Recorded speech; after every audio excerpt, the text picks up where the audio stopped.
Hi, as a chartered accountant मुझे frequently chance मिलता है उन लोगों से मिलने का those want to start their own business, those want to start their own startup.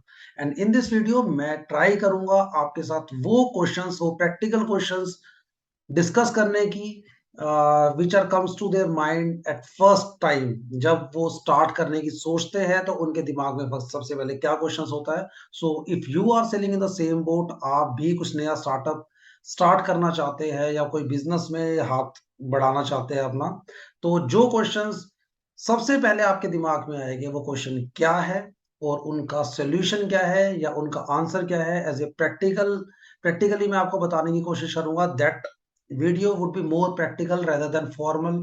तो आप लैंग्वेज पे ज्यादा ध्यान ना दीजिए, सिर्फ क्वेश्चंस देखिए, अपने क्वेश्चन से मैच कीजिए और आंसर पे चलते हैं।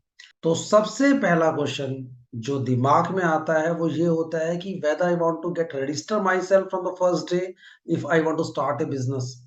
आंसर है, ये डिपेंड करता है आपकी मार्केट पे, आपके क्लाइंट पे, कि जो भी बिजनेस आप स्टार्ट करना चाह रहे हैं उसका क्लाइंट बेस कैसा होगा। चलिए एग्जांपल से समझते हैं।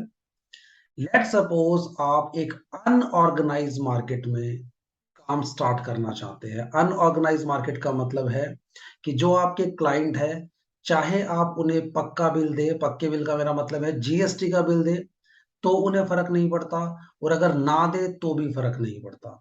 लेट सपोज आप एक जनरल स्टोर स्टार्ट करते हैं, तो जो जनरल स्टोर के अंदर एंड यूजर कंज्यूमर आता है उसको फर्क नहीं पड़ता कि whether you are giving him GST bill या रिटेल बिल। तो अगर आपकी इंडस्ट्री ऐसी है, आपका क्लाइंट बेस ऐसा है जिसे फर्क नहीं पड़ता कि आपका जीएसटी बिल है या नहीं है, तो मेरी बात मानिएगा, you don't even require to get GST number. Because in every state Delhi India में कम से कम 10 लाख तक की, ये 10 लाख भी मैं इसलिए बोल रहा हूँ बिकॉज नॉर्थ ईस्ट के कुछ स्टेट है जो सिर्फ 10 लाख की सेल विदाउट जीएसटी अलाउ करते हैं। बाकी most of the states in India allow you 20 lakhs sales in a year without GST number. आप 20 लाख तक की सेल कर सकते हैं without getting GST number in any state in India. तो क्वेश्चन ये है, तो आपने स्टार्ट कैसे करना है। You don't required any GST number, you don't required any registration. आपने सिंपली जो भी आप अगर सर्विसेज देते हैं उस सर्विसेज की एडवर्टाइजमेंट करें। जैसे ही क्लाइंट आपके पास आता है आप उसको सर्विस दें, और अगर वो आपको ऑनलाइन पेमेंट करता है तो आप अपने सेविंग अकाउंट में उसको मंगा सकते हैं अप टू 20 lakhs। और अगर वो आपको कैश पेमेंट करता है तो that is also allowed to you in the beginning till your turnover will be more than 1 crore. 1 crore के ऊपर कुछ रिस्ट्रिक्शंस लग जाती है कि आप कैश इतना दे नहीं सकते या कैश इतना ले नहीं सकते, मगर in the beginning you can take cash as your sales amount, या you can take online amount in your saving account. ये अलाउ है, ये लीगल है। अब बात करते हैं कि आप एक ऐसी इंडस्ट्री में है जो ऑर्गेनाइज सेक्टर है और आपके क्लाइंट को आपका जीएसटी बिल रिक्वायर्ड है। मतलब अगर आपके पास जीएसटी बिल नहीं होगा तो उस केस में वो आपसे सामान नहीं लेगा। Only in such case GST number is required to get. मतलब अगर आपका बी टू बी है, आप बिजनेस टू बिजनेस डील करते हैं, और वहां पे जीएसटी नंबर जरूरी है, बिकॉज अगर आपके पास जीएसटी नंबर नहीं होगा तो there will be lot of client those are not willing to deal with you. तो सिंपल सी कहानी है, whether you want to get register yourself in any way that would be totally depend on your client base. तो पहला question ये आ गया। दूसरा question मेरे पास, एज ए प्रोफेशनल मैं जब मिलता हूँ किसी नए बिजनेसमैन से तो वो मुझे सिंपली कहते हैं, सर मुझे ना कंपनी खोल दो, मैंने अपना बिजनेस स्टार्ट करना है। तो कंपनी जो वर्ड है ना वो एक लेमैन की लैंग्वेज में एक बिजनेस स्टार्ट करने का वो कंपनी बोलते हैं, मगर नेचर ऑफ बिजनेस एंटिटी अलग अलग होते हैं। वो डिपेंड करेगा कि आप उसमें से कौन सा लेना चाहते हैं। तो मैं अभी आपके साथ तीन बिजनेस एंटिटी, तीन nature of business entity discuss करूंगा now. You need to decide कि जब आप बिजनेस शुरू करेंगे या अगर कर चुके हैं तो आपको कौन सी एंटिटी में फायदा होगा। तो सबसे पहला होता है प्रोप्राइटरशिप।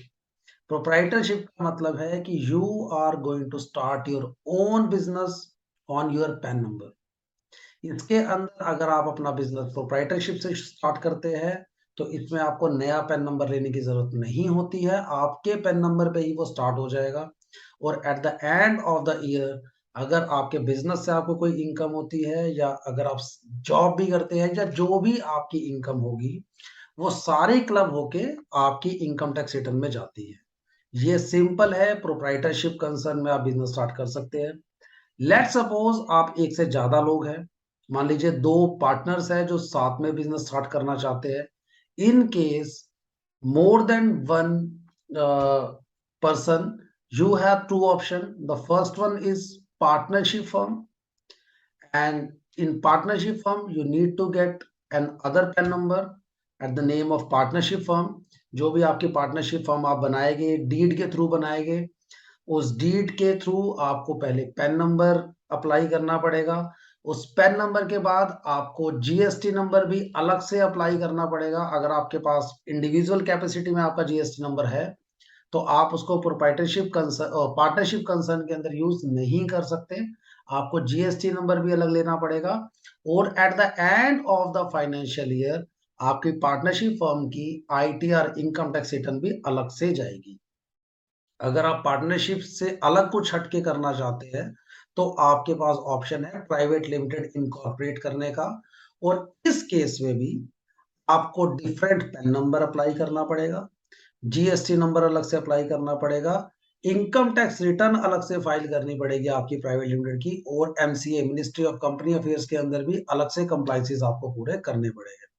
तो ब्रॉडली ये तीन नेचर होते हैं एंटिटी के, आप इसमें से जो भी सुटेबल है उसके साथ अपना बिजनेस स्टार्ट कर सकते हैं।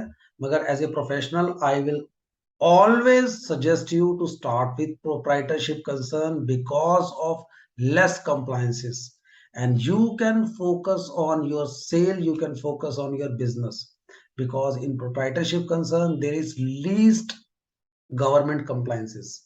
अब तीसरी बात करते हैं कि तीनों के तीनों जो नेचर है प्रोप्राइटरशिप, पार्टनरशिप या प्राइवेट लिमिटेड कंपनी, इसके ड्रॉबैक्स क्या है और इनके बेनिफिट्स क्या हो गए आपको अगर इनमें से किसी के साथ भी आप जाते हैं तो अगर आप प्रोप्राइटरशिप कंसर्न में जाते हैं तो यहाँ पे आपको जब आप at the end of the financial year अपनी टोटल इनकम देखेंगे तो वहां पे जब आप आईटीआर फाइल करेंगे तो आपको स्लैब रेट का बेनिफिट मिलेगा जो आपको इंडिविजुअल को मिलता है सबको।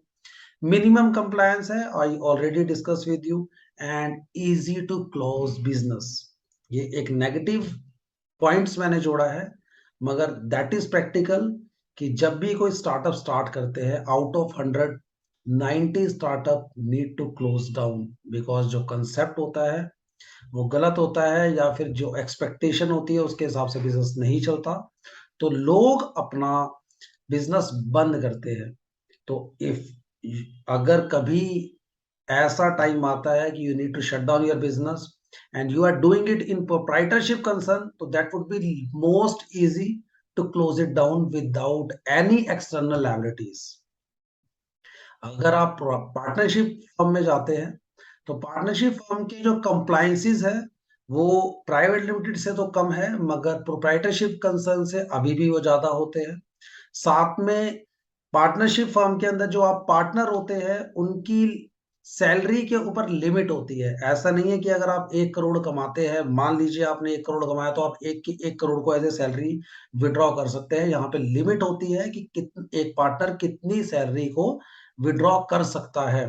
साथ में जो भी पार्टनरशिप के अंदर आपको प्रॉफिट होता है after deducting your all expenses and partner salary, you need to pay 30% tax on the remaining amount.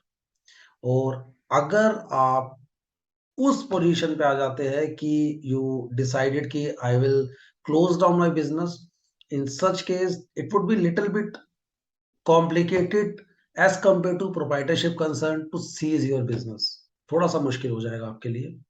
अब बात करते हैं प्राइवेट लिमिटेड कंपनी की। एंड यहाँ पे क्या होगा, देखिए सबसे पहले ये बात हमें माननी पड़ेगी कि private limited is just like a child. अगर पैदा हो गया तो we need to take care of it. आप इतनी जल्दी इसको बंद नहीं कर सकते। Doesn't matter whether you are doing business in private limited company और not, that would be not easy for you to close it down. तो सबसे पहले तो ये बात सच है कि अगर आप कंपनी बना लेते हैं, प्राइवेट लिमिटेड कंपनी बना लेते हैं, तो that would be most difficult task to wind up. आप बहुत मुश्किल हो जाता है वाइंड अप करना। एमसीए के कंप्लाइंसेस, इनकम टैक्स के कंप्लाइंसेस, बहुत कंप्लाइंसेस आपको फॉलो करने पड़ेंगे। हाँ, अगर कंपेयर करूं मैं पार्टनरशिप फर्म से, तो यहाँ पे आपका स्लैब रेट कम है। पार्टनरशिप फर्म में आपको 30% का टैक्स देना पड़ता है। यहाँ पे आपका जो टैक्स है, after deducting all your expenses and salary of directors, यहाँ पे पार्टनर नहीं होते हैं, डायरेक्टर्स होते हैं, the remaining amount will be taxed with 25%। और यहाँ पे सैलरी ऑन डायरेक्टर्स के ऊपर कोई भी लिमिटेशंस नहीं है। You can take the sale you can take the amount as salary as much you want. तो ये कुछ ड्रॉबैक्स थे और बेनिफिट्स थे तीनों पार्टनरशिप, तीनों बिजनेस नेचर्स के। तो now you need to decide which one is compatible with your dreams, which one is compatible with your ideas. And if you still required any guidance, if you still required any professional consultancy, you can contact us on below given number. Thank you so much.